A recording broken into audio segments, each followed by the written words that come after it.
ఫిరాయింపు నిరోధక చట్టము అంటే ఏమిటి? ఆల్రెడీ నేను ఫిరాయింపు అంటే ఏంటనేది ఒక వీడియోలో చేసి పెట్టాను. వీలైతే దాన్ని చూడండి, మీకు ఫిరాయింపు అంటే ఏంటో తెలుస్తుంది. అయితే ఈ ఫిరాయింపు నిరోధక చట్టం అనేటువంటిది రాజ్యాంగం అమల్లోకి వచ్చినప్పుడు మన భారత రాజ్యాంగంలో రాయలేదన్నమాట. అంటే ఇంక్లూడ్ చేయలేదు. ఓకేనా.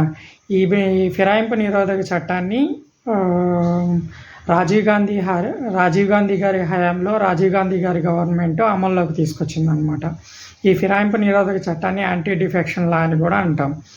అయితే ఈ యాంటీ డిఫెక్షన్ లా మెయిన్గా మిస్యూజ్ అవ్వడానికి కారణం ఏంటంటే, ఈ ఫిరాయింపు నిరోధక చట్టం మీద చర్యలు తీసుకునేటువంటి ఒక ప్రాపర్ సిస్టమ్ లేకపోవడం వలన ఈ ఫిరాయింపు నిరోధక చట్టం అనేటువంటిది మిస్యూజ్ అవుతుందన్నమాట.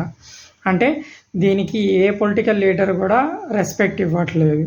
దీనికి ప్రధానమైనటువంటి కారణం ఏంటి అంటే, దీనికి మీద అంటే పొలిటికల్ లీడర్స్ ఫిరాయింపు కనుక పాల్పడినట్లయితే వాళ్ళ మీద చర్యలు తీసుకునేటువంటి ఒక ప్రాపర్ సిస్టమ్ అనేటువంటిది మన భారత రాజ్యాంగంలో రాయలేదు.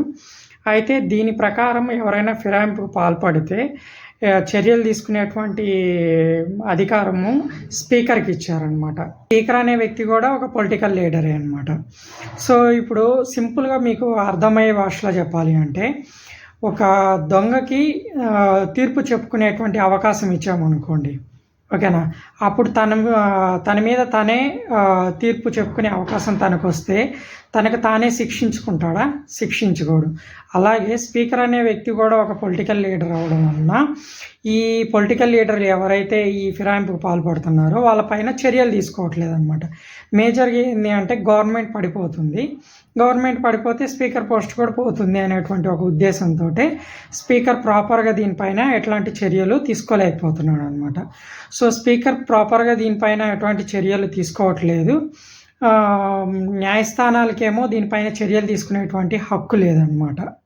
ఓకేనా. సో దీనివల్ల నీకేమవుతుంది అంటే, పొలిటికల్ లీడర్స్ యథేచ్ఛగా ఈ ఫిరాయింపులకని పాల్పడుతూ ఉన్నారన్నమాట. అంటే నేను ఇక్కడ రాజకీయ నాయకులందరినీ దొంగలని చెప్పడం దీని యొక్క ఉద్దేశం కాదు.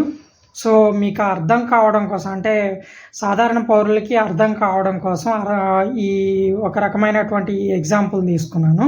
అంటే ఈ రాజకీయ నాయకులు మీద వచ్చినటువంటి ఆరోపణని రాజకీయ నాయకులే సరిచేసుకునేటువంటి అవకాశం వస్తే వాళ్ళు ఏ విధంగానూ సరిచేయరనమాట. అంటే వాళ్ళ స్వలాభాలనే వాళ్ళు చూసుకుంటారు తప్ప మొరాలిటీ అంటే ఏదైతే న్యాయబద్ధం ఉందో ఆ న్యాయబద్ధం ఉన్నటువంటి దాన్ని అమలు చేస్తారన్నటువంటి గ్యారంటీ ఉండదన్నమాట. ఓకేనా. సో దీన్ని చెప్పడం కోసమే నేను అలా చెప్పాను తప్ప దీని యొక్క ఉద్దేశం పొలిటికల్ లీడర్స్ని దొంగలతో పోల్చడము దీని యొక్క ఉద్దేశం కాదు. ఓకేనా.